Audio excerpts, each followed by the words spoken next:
વિદ્યાર્થીઓ ધોરણ 9 ની અંદર ગણિત વિષયમાં ચેપ્ટર નંબર 5 યુક્લિડની ભૂમિતિનો પરિચય ની અંદર આપણું કાર્ય ભૂમિતિની સમજૂતી માટે આગળ ધપાવીએ છીએ। આગળનો 8 નંબરનો લેક્ચર જોયું હતું। હવે આ વખતે તાસ નંબર 9 છે। તો આની અંદર પણ ભૂમિતિનો પરિચય છે, ભૂમિતિ વિશેની સમજ જ છે। તો યુક્લિડે આપણે આગળ જોયું હતું કે યુક્લિડ એ ઘણી બધી ભૂમિતિ વિશે સમજ આપે છે। તો આ યુક્લિડની 5 પૂર્વધારણાઓ આપણે જોઈએ। સ્વયંસિદ્ધ સત્યોને પણ પૂર્વધારણાઓ કહેવામાં આવતી હતી, પણ સ્વયંસિદ્ધ સત્યો એ ગણિતમાં બધા માટે લાગુ પડતા હતા, જ્યારે પૂર્વધારણા છે એ પણ સ્વયંસિદ્ધ સત્ય જેવી જ છે, એ ફક્ત ભૂમિતિ માટે જ લાગુ પડતી હોય છે, એવું આપણે આગળના પીરિયડમાં જોયું। તો હવે આ યુક્લિડે 5 પૂર્વધારણાઓ આપી છે। આ 5 પૂર્વધારણાઓને આપણે સમજીએ।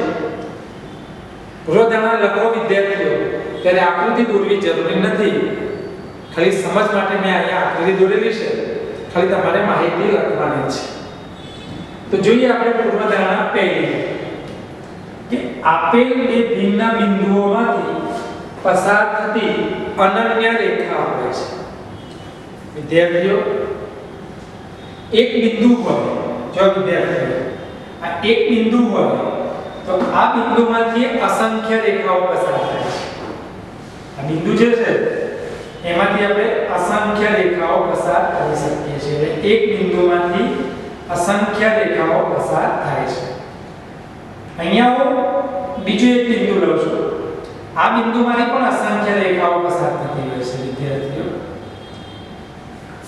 આ બધામાંથી એક રેખા એવી હશે જે બંને બિંદુમાંથી પસાર થતી હશે, જે ફક્ત ને ફક્ત એક જ રેખા હશે। એટલે તમે બે ભિન્ન બિંદુઓ લો તો આ બિંદુઓમાંથી ફક્ત એક જ રેખા પસાર થાય છે।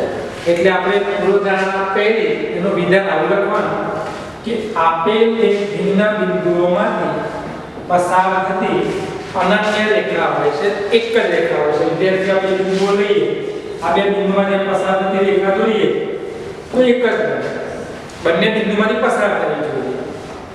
એટલે આ રીતે આપણે એ સમજી શકતા હોઈએ છીએ। હવે પૂર્વધારણા નંબર 2 લઈએ વિદ્યાર્થી। પૂર્વધારણા 2 હું એનું વિધાન વાંચું છું કે શાંત રેખાને અનંત સુધી લંબાવી શકાય છે। વિદ્યાર્થીઓ આ શાંત રેખા એ અત્યારના સમયમાં આપણે એને રેખાખંડ કહેતા હોઈએ છીએ। યુક્લિડે એને શાંત રેખા કીધી છે, યુક્લિડે એને શાંત રેખા કીધી છે, જ્યારે આપણે અત્યારે એને રેખાખંડ કહીએ છીએ। એટલે આ જે રેખાખંડ છે એને બંને બાજુ આપણે આમ લંબાવી શકતા હોઈએ છીએ। એટલે આ રેખાખંડ છે એને યુક્લિડે શાંત રેખા કીધી છે। તો આ આટલા સુધી લઈએ તો આપણે શાંત રેખા છે અથવા રેખાખંડ છે, અહીંયાથી AB સુધી, પછી એને આગળ લંબાવીએ તો રેખા બની જાય છે। એટલે એ વિધાનને આપણે સમજાવીશું કે શાંત રેખાને અનંત સુધી લંબાવી શકાય છે, એ પૂર્વધારણા આપણને સમજાવે છે। એટલે રેખાખંડ એ શાંત રેખા છે એવું આપણે કહી શકીએ। એટલે શાંત રેખાનું બીજું નામ રેખાખંડ। ત્રીજી પૂર્વધારણા યુક્લિડે આપી કોઈ પણ બિંદુને કેન્દ્ર લઈએ અને તથા કોઈ પણ લંબાઈની ત્રિજ્યા લઈએ તો આપણે એમાંથી વર્તુળ રચી શકતા હોઈએ છીએ।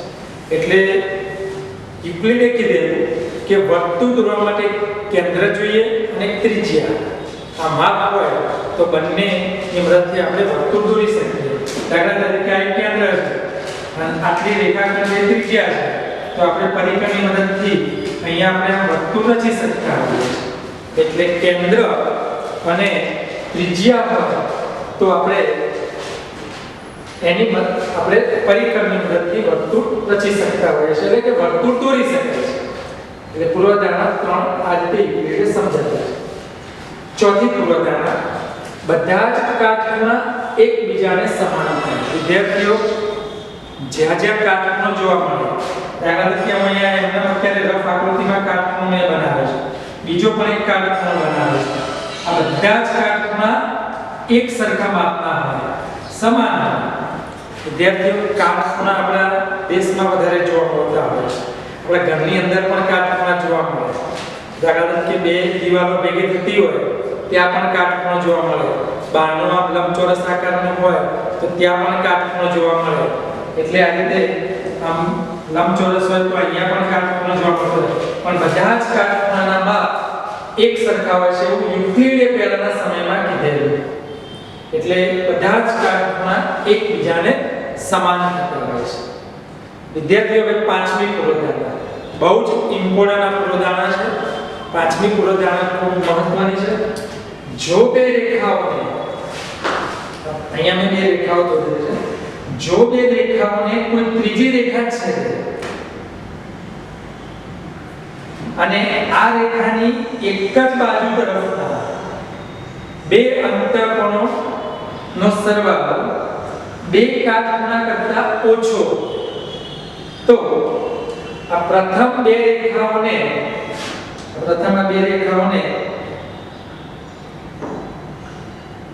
આ ખૂણાઓ તરફ લંબાવતા તે એકબીજાને છેદે છે. દાખલા તરીકે આને હું આગળ લંબાવું તો આ રેખાઓ આગળ જતા અહીંયા ક્રોસ કરશે.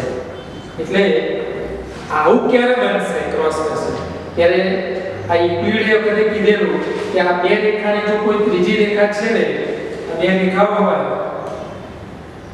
અને આને કોઈ ત્રીજી રેખા છેદે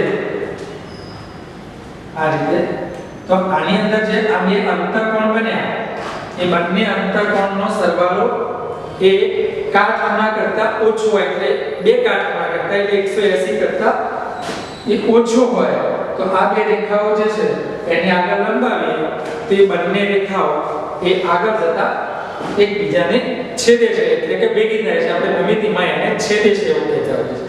એટલે આ રીતે આ પૂર્વધારણા ખૂબ જ મહત્વની છે.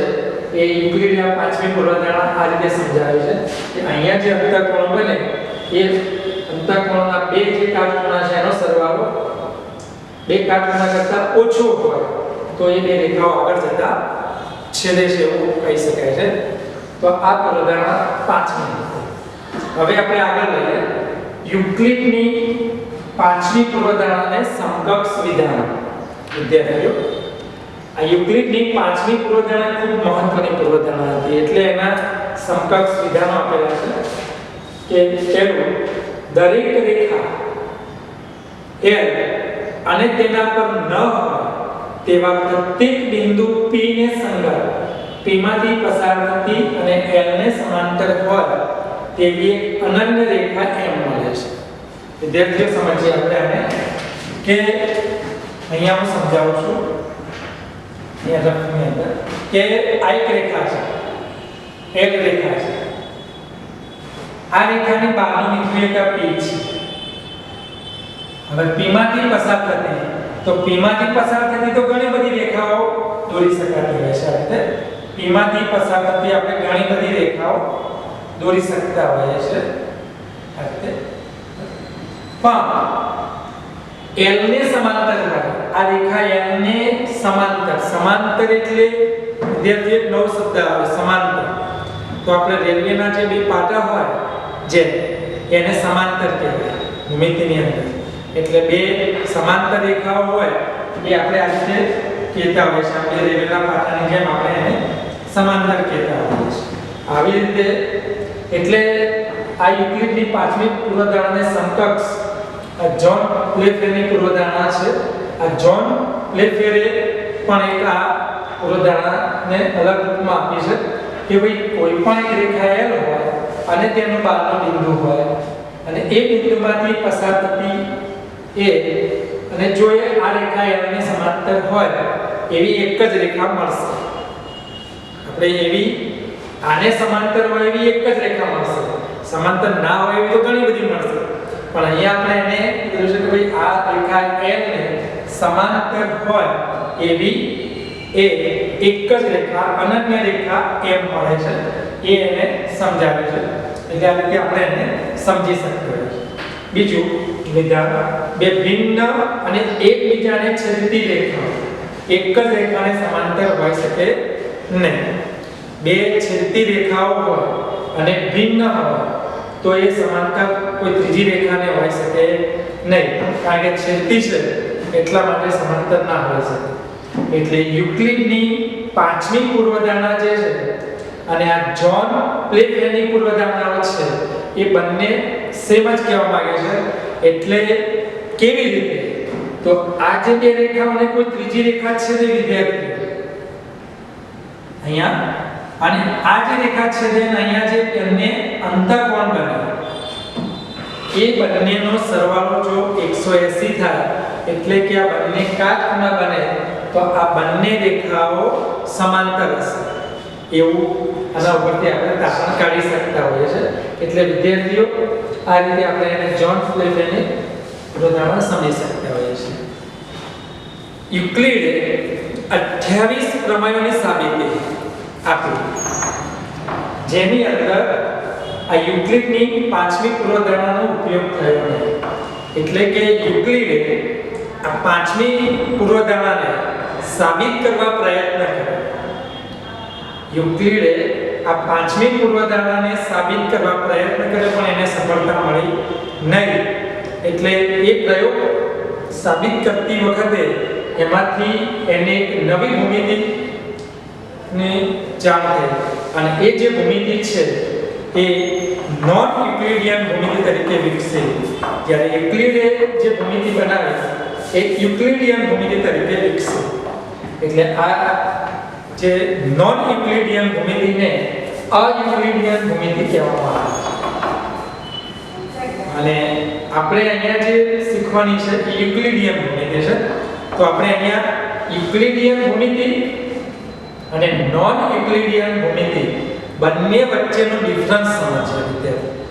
આપણે ખાલી આ જે અયુક્લિડિયન ભૂમિતિ છે એ શું કહેવામાં આવે છે એ સમજવાનું છે. આપણે એના વિશે આગળ શીખવાનું નથી.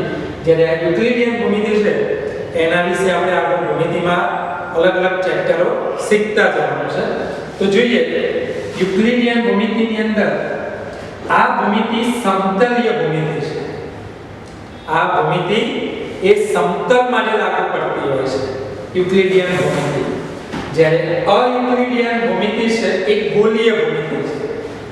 એ ગોળાકાર પર આ પૃથ્વીને ગોળો તરીકે કલ્પીને એમાંથી એ સમજાય એ ભૂમિતિ છે. એટલે આ ભૂમિતિ છે ગોળીય ભૂમિતિ છે. આપણે અહીંયા નીચે આકૃતિ દોરી છે ગોળીય ટાઈપની, તો એ ટાઈપની આ ભૂમિતિ છે. બીજો મુદ્દો, આ ભૂમિતિમાં રેખાઓ સીધી હોય છે. આપણે રેખા દોરીએ તો આમ સીધી દોરતા હોય છે. જ્યાં જ્યાં રેખાઓ દોરતા હોય છે ત્યાં આપણે આમ સીધી રેખાઓ દોરતા હોય છે. એટલે આ સમતલની અંદર દોરી શકાતી હોય છે. અને એટલા માટે આ ભૂમિતિમાં રેખાઓ સીધી હોય છે. જ્યારે આ ભૂમિતિની અંદર રેખાઓ સીધી હોતી નથી, કારણ કે આ ગોળીય ભૂમિતિ છે. તમે રેખા બનાવવા જશો તો આમ વક્ર બની જશે. અહીંયા આપણે આમ રેખા બનાવવા જઈએ તો આમ વક્ર બની જાય. અમારી રીતે જો આ રીતે આપણે એ સીધી રેખાઓ નથી. એટલે આ અયુક્લિડિયન ભૂમિતિમાં રેખાઓ સીધી હોતી નથી. જ્યારે યુક્લિડિયન ભૂમિતિમાં રેખાઓ સીધી હોય છે, અને આપણે એના વિશે પણ શીખવાનું છે. ત્રીજો મુદ્દો, આ ભૂમિતિમાં જે યુક્લિડિયન ભૂમિતિ છે એની અંદરની વાત છે. આ યુક્લિડિયન ભૂમિતિમાં ત્રિકોણ દોરવામાં આવે તો આ ત્રિકોણના ત્રણેય ખૂણાઓના માપનો સરવાળો 180 અંશ થાય છે. અહીંયા આપણે સમતલની અંદર ત્રિકોણ દોરીએ અને આ ત્રિકોણના ત્રણેય ખૂણાઓ આપણે કોણ માપકની મદદથી માપીએ અને ત્રણેય ખૂણાના માપનો સરવાળો કરીએ તો એક્ઝેક્ટ પરફેક્ટ 180 અંશ થાય. નહીં 179 કે નહીં 181. તો 180 જ બનતો હોય છે અને આપણે આ ત્રિકોણના ત્રણેય ખૂણાનો માપનો સરવાળો 180 થાય એવું તમે પ્રાઇમરીમાં ખાલી શીખેલા છે, પણ આપણે હવે આ યુક્લિડિયન ભૂમિતિની અંદર એ આપણે સાબિત કરવાનું છે. જ્યારે આ ભૂમિતિમાં ત્રિકોણના ત્રણેય ખૂણાના માપનો સરવાળો 180 થી વધુ થાય છે. આ અયુક્લિડિયન ભૂમિતિની અંદર ત્રિકોણના ત્રણેય ખૂણાના માપનો સરવાળો 180 થી વધારે થાય. જો વિદ્યાર્થીઓ અહીંયા બંનેનો સરવાળો 180 બતાવી દીધો છે, અહીંયા કાટ ખૂણા છે હોય તો ઉપર આ ગોળીય જે ભૂમિતિ હોય એમાં ગોળીય રેખા હોય વળાંક ઉપર અને આપણી બીજી આમ રેખા લઈએ તો એ રેખા છે અહીંયા કાટખૂણો બનાવે તો ત્રિકોણના આમાં ત્રણેય ખૂણાનો માપનો સરવાળો 180 થી વધારે થઈ જાય છે. એટલે આ રીતે આ અયુક્લિડિયન ભૂમિતિ આપણે શીખવાની નથી, ખાલી એનો પરિચય. આપણે યુક્લિડિયન ભૂમિતિ આપણે શીખવાની છે. વિદ્યાર્થીઓ, ભૂમિતિની પરિચયની અંદર માહિતી પૂરી થઈ ગઈ. હવે આપણે એમાંથી થતા એક્ઝામ્પલો એ આવતા પીરિયડમાં જોઈશું. ત્યાં સુધી આ માહિતી તમે નોટબુકની અંદર લખીને તૈયાર કરો અને પાછો એ જ અભ્યાસના સાથે મારું લેક્ચર પૂર્ણ કરું છું. જય હિન્દ.